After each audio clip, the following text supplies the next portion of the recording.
Good morning, students.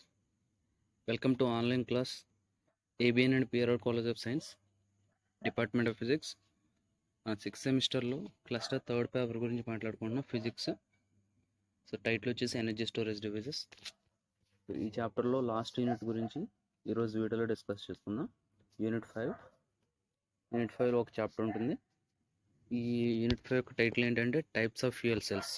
So last videos అన్నింటిలో అంటే unit 4లో fuel cell అంటే ఏంటి, ఫ్యూయల్ సెల్కి బ్యాటరీకి డిఫరెన్సెస్ ఏంటి, ఫ్యూయల్ సెల్ అప్లికేషన్స్ ఏంటి, ఇవన్నీ కూడా మాట్లాడుకున్నాం. సో ఇన్ దిస్ వీడియో అసలు how many kinds of fuel cells అంటే మనకి సిలబస్లో ఉన్నదాని ప్రకారం 5 కైండ్స్ ఆఫ్ ఫ్యూయల్ సెల్స్ గురించి డిస్కస్ చేసుకుంటాం. సో ఈ వీడియోలో ఆ 5 కైండ్స్ ఆఫ్ ఫ్యూయల్ సెల్స్ గురించి స్టేట్మెంట్స్ అంటే డెఫినేషన్స్ వాటి గురించి మాట్లాడుకుందాం. సో టాపిక్ ఏంటంటే classification of fuel cells. So fuel cell అంటే తెలుసు కదండి, ఇట్స్ ఏ ఎలక్ట్రోకెమికల్ డివైస్. అంటే chemical energy is converted into electrical energy. Only forward direction reaction మాత్రం జరుగుతుంది. సో మీరు ఎంతసేపు అయితే ఫ్యూయల్ని ఇస్తూ ఉంటారో అంతసేపు అది ఆ ఫ్యూయల్ అంటే ఆ కెమికల్ని ఎలక్ట్రికల్ ఎనర్జీ కింద మారుస్తూనే ఉంటుంది. సో ఈ ఫ్యూయల్ సెల్స్లో మెయిన్ ఫ్యూయల్ ఏదంటే హైడ్రోజన్, ప్యూర్ హైడ్రోజన్ అండి. సో యానోడ్ దగ్గర నుంచి హైడ్రోజన్ ఎంటర్ అవుతూ ఉంటుంది, క్యాథోడ్ దగ్గర నుంచి ఆక్సిజన్, ఒక ఆక్సిడైజింగ్ ఏజెంట్ ఎంటర్ అవుతుంది, నథింగ్ బట్ ఆక్సిజన్ ఎంటర్ అవుతుంది. సో ఈ రెండింటి మధ్య రియాక్షన్ జరిగే ఎలక్ట్రాన్స్ లిబరేట్ అవుతాయి. దాంతోపాటు బై ప్రోడక్ట్ కింద వాటర్ కూడా రిలీజ్ అవుతుంది. ఇక్కడ ఎన్ని రకాల ఫ్యూయల్ సెల్స్ ఉన్నా సరే వాటిలో జరిగే నెట్ రియాక్షన్ అయితే ఇదే. అంటే హైడ్రోజన్ ఆక్సిజన్ కంబైండ్ అయ్యి బై ప్రోడక్ట్ కింద వాటర్ రిలీజ్ అవుతుంది. అండ్ హైడ్రోజన్ అయాన్స్ కింద స్ప్లిట్ అయినప్పుడు హెచ్ ప్లస్ ఈ మైనస్ కింద స్ప్లిట్ అయినప్పుడు ఈ మైనస్ అనేది త్రూ ఎక్స్టర్నల్ సర్క్యూట్ బయటకు వస్తుంది, హెచ్ ప్లస్ అనేది త్రూ ఎలక్ట్రోలైట్ సొల్యూషన్ కూడా పాస్ అవుతుంది. సో ఇది బ్యాటరీలో జరిగే ప్రాసెస్ ఇక్కడ కూడా జరుగుతుంది. బట్ బ్యాటరీస్లో సెకండరీ బ్యాటరీస్ ఉన్నాయి. అవి ఏంటంటే రీఛార్జబుల్ బ్యాటరీస్, అంటే ఎలక్ట్రికల్ నుంచి మరలా కెమికల్ ఎనర్జీకి కనెక్ట్ అవుతుంది. బట్ ఫ్యూయల్ సెల్స్ అనేది ఫార్వర్డ్ వన్ డైరెక్షన్ మాత్రమే వర్క్ అవుతుంది. అంటే మీరు ఫ్యూయల్ సప్లై చేసిన సేపు మాత్రం ఆ కెమికల్ ఎనర్జీ ఎలక్ట్రికల్ ఎనర్జీ కింద మారుతూ ఉంటుంది. ఎప్పుడైతే ఫ్యూయల్ సప్లై చేయడం ఆపేస్తారో ఇంక ఈ ప్రాసెస్ కూడా ఆగిపోతుంది దీంట్లో. బట్ దీనివల్ల బెనిఫిట్ ఏంటంటే ఈకో ఫ్రెండ్లీ అండి. మనకి ఇచ్చే బై ప్రోడక్ట్ అనేది వాటర్ అనేది వెరీ ప్యూరిఫైడ్ వాటర్ బయటకు వస్తుంది.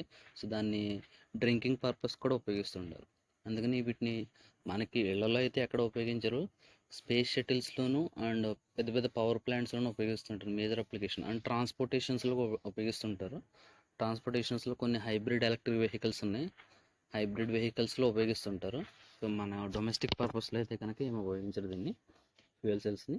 So based on the electrolyte used in the fuel cells they are mainly 5 categories.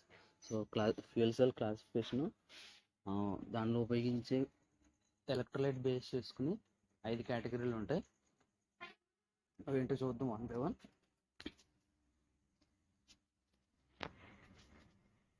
So this is lecture number 1. So classification of fuel cells.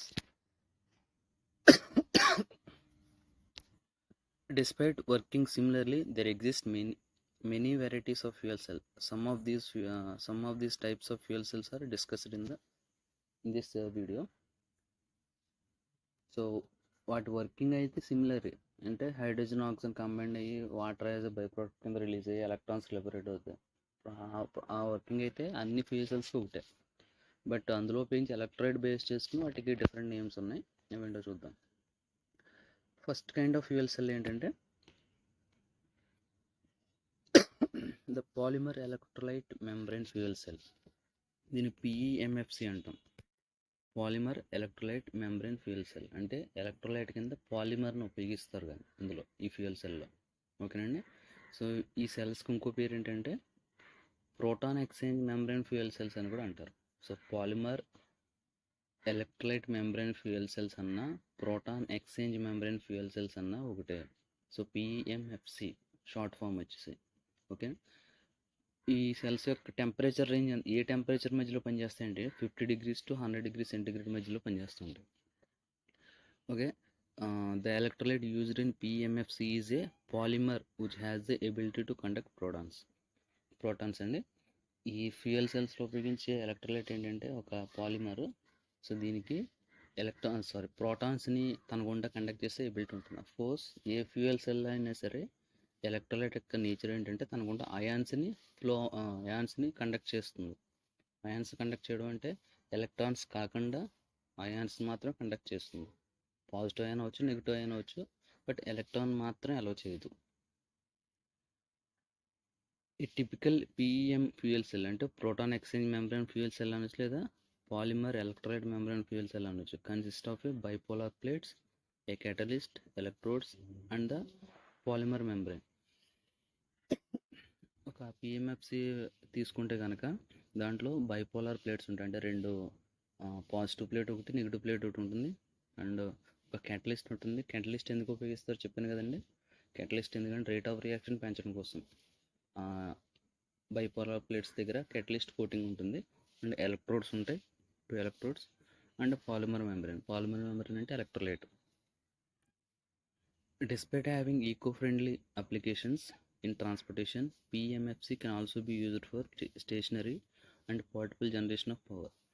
So stationary transportation అప్లికేషన్తో కాకుండా పిఎంఎఫ్సిని ఎక్కడ కూడా ఉపయోగిస్తారంటే stationary and portable generation of పవర్లో కూడా ఉపయోగిస్తుంటారు.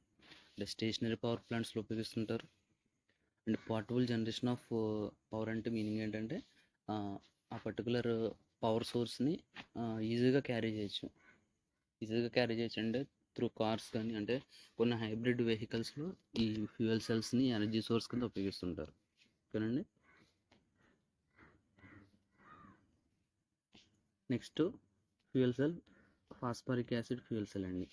దీని షార్ట్ ఫామ్ ఏంటంటే PAFC, phosphoric acid fuel cell. So ఈ ఫాస్ఫరిక్ యాసిడ్ని ఎలక్ట్రోలైట్ కింద ఉపయోగిస్తారు ఈ ఫ్యూయల్ సెల్స్లో. So these fuel cells involve the use of phosphoric acid as an electrolyte in order to channel the H+. So electrolyte యొక్క role ఏంటంటే తన గుండా అయాన్స్ని అలో చేస్తుంది. అయాన్స్ అంటే ఒక సైడ్ హైడ్రోజన్ ఎంటర్ అవుతుంది కదా ఫ్యూయల్ సెల్లో, ఒక సైడ్ ఆక్సిజన్ ఎంటర్ అవుతుంది. సో హైడ్రోజన్ ఎంటర్ అయిన తర్వాత హైడ్రోజన్ కెమికల్ రియాక్షన్ జరిగి హైడ్రోజన్ H+E- స్ప్లిట్ అవుతుంది. ఓన్లీ H+ అయాన్స్ మాత్రమే ఎలక్ట్రోలైట్ యానోడ్ నుంచి క్యాథోడ్ వైపు పంపిస్తుంది. లేదా ఆక్సిజన్ కనుక క్యాథోడ్ వైపు ఎంటర్ అయినప్పుడు ఆక్సిజన్ కనుక అయాన్స్ కింద స్ప్లిట్ అయితే కనుక ఆక్సిజన్ అయాన్స్ మాత్రమే ఎలక్ట్రోలైట్ కింద పంపిస్తుంది. సో ఫాస్ఫరిక్ యాసిడ్ని ఎలక్ట్రోలైట్ కింద యూస్ చేసే ఫ్యూయల్ సెల్ లేదంటే ఫాస్ఫరిక్ యాసిడ్ ఫ్యూయల్ సెల్. దీని వర్కింగ్ టెంపరేచర్ ఎంత అంటే 150 డిగ్రీ సెంటిగ్రేడ్ నుంచి 200 డిగ్రీ సెంటిగ్రేడ్ మధ్య వర్క్ చేస్తుంది. Electrons are forced to travel to the cathode via an external circuit because of the non-conductive nature of phosphoric acid. So ఇక్కడ chemical రియాక్షన్లో create అయిన electrons ఈ fuel సెల్లో anode నుంచి cathode వైపుకి external circuit గుండా వెళ్తాయి, త్రూ ఎలక్ట్రోలైట్ సొల్యూషన్ గుండా వెళ్ళవు. ఏ ఫ్యూయల్ సెల్కైనా అంతే. ఈ ఫాస్ఫరిక్ యాసిడ్ యొక్క స్పెషల్ నేచర్ ఏంటంటే ఎలక్ట్రోలైట్ కింద ఉపయోగించడం కారణం ఏంటంటే ఇది ఎలక్ట్రాన్స్ కండక్ట్ కావనవదు, తన గుండా ఎలక్ట్రాన్స్ కండక్షన్ జరగనవదు. ఓకేనండి. Due to the acidic nature of the electrolyte, the components of these cells tend to corrode and oxidize over time. ఇది ఫాస్ఫరిక్ యాసిడ్ కాబట్టి దీనికి ఎసిడిక్ నేచర్ ఉంటుంది కాబట్టి ఇది ఆ ఫ్యూయల్ సెల్లో ఉన్నప్పుడు కరోడ్ నేచర్ అంటే మీనింగ్ ఏంటంటే అది ఎలక్ట్రోడ్స్ ఉంటాయి కదా, ఎలక్ట్రోడ్స్ ఆ యాసిడ్కి కరిగిపోయే ఛాన్స్ ఉంది, అంటే కోతకు గురవడం అంట. కరోజన్ అంటే మీనింగ్ ఏంటంటే కోతకు గురవడం. యాసిడ్ అనేది తినేస్తూ ఉంటుంది ఎలక్ట్రోడ్స్ని. టైం గడిచిపోతే ఏమవుతుందంటే ఎలక్ట్రోడ్స్ యొక్క థిక్నెస్ అనేది తగ్గిపోతూ ఉంటుంది అండ్ వాటి యొక్క కెపాసిటీ కూడా తగ్గిపోతుంది. ఎప్పుడైతే ఎలక్ట్రోడ్స్ యొక్క సర్ఫేస్ ఏరియా కానీ దాని యొక్క థిక్నెస్ కానీ తగ్గిపోతుందో కండక్టివిటీ నేచర్ కూడా తగ్గిపోతుంది ఎలక్ట్రోడ్స్ యొక్క కండక్టివిటీ నేచర్. ఓకేనండి.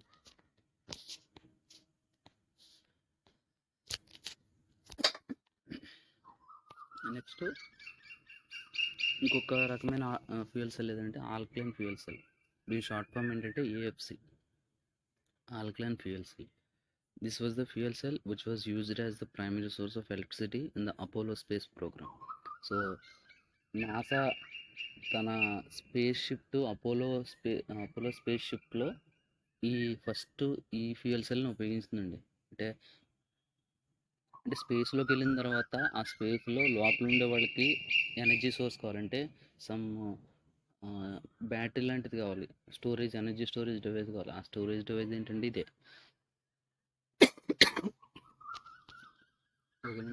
దీనివల్ల ఇంకో పర్పస్ ఏంటంటే ఎలక్ట్రిసిటీతో పాటు వాటర్ కూడా ప్రొడ్యూస్ చేస్తుంది. అందుకని దీన్ని ప్రిఫర్ చేస్తుంటారు స్పేస్ షటల్. ఎందుకంటే అక్కడికి వాటర్ పట్టుకెళ్ళి అక్కడ పర్టికులర్గా డ్రింకింగ్ వాటర్ పట్టుకెళ్ళి అక్కడ తాగడం కష్టమవుతుంది కాబట్టి డైరెక్ట్గా ఫ్యూయల్ సెల్ కనుక అరేంజ్ చేస్తే కనుక ఫ్యూయల్ సెల్లో ఎలక్ట్రిసిటీతో పాటు వాటర్ కూడా ప్రొడక్షన్ జరుగుతుంది. అది డ్రింకింగ్ వాటర్ కింద ఉపయోగపడుతుంది. బట్ మెయిన్ డ్రాబ్యాక్ ఏంటంటే ప్యూర్ హైడ్రోజన్ ట్రాన్స్పోర్ట్ చేసి ప్యూర్ హైడ్రోజన్ కంట్రీస్కి సప్లై చేయడం అనేది main drawback. Pure hydrogen and ఆక్సిజన్ని in these cells an aqueous alkaline solution is used to saturate a porous matrix which is in turn used to separate the electrodes. ఇందులో electrolyte కింద ఒక మ్యాట్రిక్స్లో ఒక porous matrix దాంట్లో దేన్ని ఉంచుతారంటే alkaline solution అంటే KOH కానీ NaOH కానీ. ఆల్కలైన్ సొల్యూషన్ అంటే ఆల్కలైన్ మెటల్స్ ఉన్నాయి కదా, సోడియం పొటాషియం మెగ్నీషియం, వీటన్నిటిని ఆల్కలైన్ మెటీరియల్స్ అంటాం. సో ఆల్కలైన్ సొల్యూషన్ అంటే ఎక్వస్ అంటే లిక్విడ్ స్టేట్లో ఉన్న ఆల్కలైన్ సొల్యూషన్ అంటే KOH కానీ NaOH కానీ MgOH కానీ. సో దీన్ని ఎలక్ట్రోలైట్ కింద ఉపయోగిస్తారు. అందుకే దీన్ని ఏమో ఆల్కలైన్ ఫ్యూయల్ సెల్ అన్న ఆల్కలైన్ ఎక్వస్ ఆల్కలైన్ సొల్యూషన్ ఉపయోగిస్తారు. దీని ఆపరేటింగ్ టెంపరేచర్ ఎంతంటే అప్రాక్సిమేట్లీ 90 డిగ్రీ సెంటిగ్రేడ్. ఈ సెల్స్ వెరీ హై ఎఫిషియెంట్ కలిగి ఉంటాయి. They produce heat and water along with electricity. So A fuel cell అయినా సరే హీట్ అండ్ వాటర్ ప్రొడ్యూస్ చేస్తుంది. సో ఈ ఫ్యూయల్ సెల్ కూడా హీట్ అండ్ వాటర్ని ఎలక్ట్రిసిటీతో పాటు ప్రొడ్యూస్ చేస్తుంది.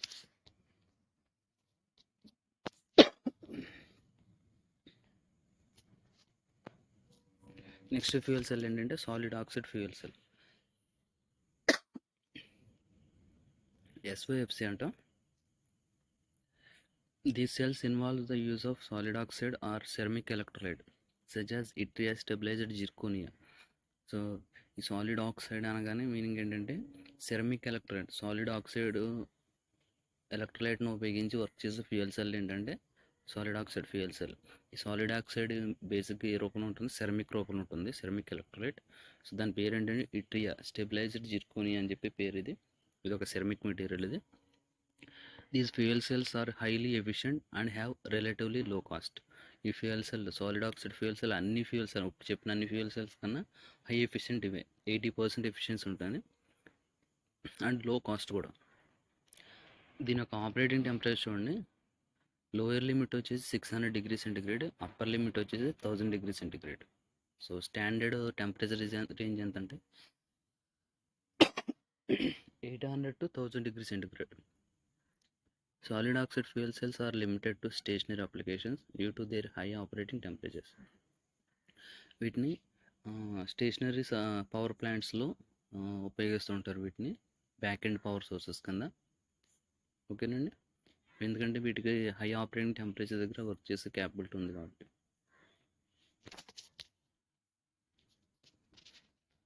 So lastly molten carbonate fuel cell. So దీని పేరుని బట్టి మనకు తెలుస్తుంది. మోల్టెన్ కార్బనేట్స్ని ఎలక్ట్రోలైట్ కింద ఉపయోగిస్తుంటాయి. మోల్టెన్ అంటే కార్బనేట్ కంటెంట్ ఉంటుంది. మోల్టెన్ కార్బనేట్ అంటే లిక్విడ్ స్టేట్లో ఉన్న కార్బనేట్ ఎలక్ట్రోలైట్ అనమాట. The electrolyte used in these cells is lithium potassium carbonate salt. ఓకేనండి, లిథియం పొటాషియం కార్బనేట్ సాల్ట్ని ఎలక్ట్రోలైట్ కింద ఉపయోగిస్తుంటారు. అంటే కార్బనేట్ కంటెంట్ ఉండాలి.